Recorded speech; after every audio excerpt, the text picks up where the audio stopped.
বলে গালি দেওয়ার পায়তারা চালিয়েছে। শেখ হাসিনার রাজনীতি ছিল প্রতিশোধের রাজনীতি, শেখ হাসিনার রাজনীতি ছিল বিভাজনের রাজনীতি, মুক্তিযুদ্ধের নামে ব্যবসার রাজনীতি। অথচ শেখ হাসিনার পরিবারের কোন সদস্য মুক্তিযুদ্ধে শাহাদাত বরণ করে নাই, তার কোন সদস্য রণাঙ্গনে মুক্তিযুদ্ধ করে নাই। অথচ তারা এই মুক্তিযুদ্ধের সোল এজেন্ট সেজে বাংলাদেশকে দুই ভাগে বিভক্ত করে যখন তখন যাকে ইচ্ছা তাকে রাজাকার ট্যাগ দিয়ে দেশটাকে ধ্বংস করার পায়তারা করেছিল। এখন আর এই নাটকের নায়ক নায়িকা কলাকুশলী লোকরা কেউ নাই বাংলাদেশে। এখন আর সংখ্যালঘু নির্যাতনের নাটকও নাই। শেখ হাসিনা বলেছিল শেখ হাসিনা পালায় না, বলেছিল শেখ হাসিনা বাংলাদেশে আছে, এখন কোথায় গেছে? পালাইছে। শেখ হাসিনা পালিয়ে গেছে। একবারও চিন্তা করেন নাই, একবারও চিন্তা করেন নাই তার এই ধ্বংসের রাজনীতি, তার এই হত্যার রাজনীতির কারণে তার দলের নেতা কর্মীদের কি পরিণাম হবে একটাবারও ভাবেন নাই।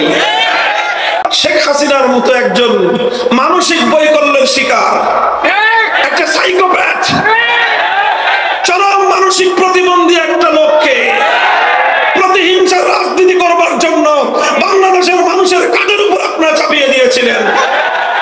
আমাদেরকে ঐক্য ধরে রাখতে হবে। যে কোনো মূল্যে শেখ হাসিনার পুনর্বাসিত হওয়ার অপচেষ্টা, আওয়ামী লীগের বাংলাদেশের রাজনীতিকে কলুষিত করবার অপচেষ্টা রুখে দাঁড়াতে হবে।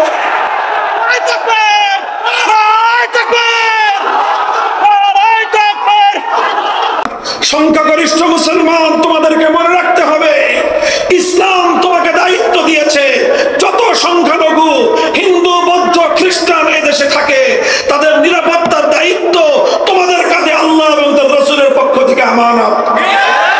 কিন্তু কেউ যদি আল্লাহর নবীর ইজ্জতের উপর কোনো আঘাত করবার চেষ্টা করে, আমরা বরদাস্ত দিতেও করি নাই, ভবিষ্যতেও করব না। এজন্য আসুন সকল তন্ত্র মন্ত্রকে ছেড়ে দিয়ে আল্লাহর রজ্জুকে আঁকড়ে ধরি, আল্লাহর জমিনে আল্লাহর দ্বীনকে বিজয়ী করার সংগ্রামে আমরা আত্মনিবেদন করি। বাংলাদেশ খেলাফত মজলিস, যুব মজলিস, ছাত্র মজলিসের পতাকা তলে আপনাদের সকলকে শামিল হওয়ার আহ্বান জানাই। আগামী দিনে বাংলাদেশের যে কোনো দুর্যোগে, যে কোনো দুর্বিপাকে, যে কোনো কঠিন সময়ে আমরা অতীতেও যেমন রাজপথে ছিলাম জনগণকে সাথে নিয়ে, অতীতেও সমস্ত ষড়যন্ত্রকে যেভাবে আমরা মোকাবেলা করেছি, ভবিষ্যতে ইনশাআল্লাহ আমরা করব। সাথে থাকবেন তো ইনশাআল্লাহ? দেখা হবে রাজপথে, কথা হবে স্লোগানে নাসরুম মিনাল্লাহি ওয়া ফাতহুন করিব ওয়া আখিরু দাওয়ানা আলহামদুলিল্লাহি রাব্বিল আলামিন। বাংলাদেশ জিন্দাবাদ, বাংলাদেশ খেলাফত মজলিস জিন্দাবাদ। আসসালামু আলাইকুম ওয়া রাহমাতুল্লাহ।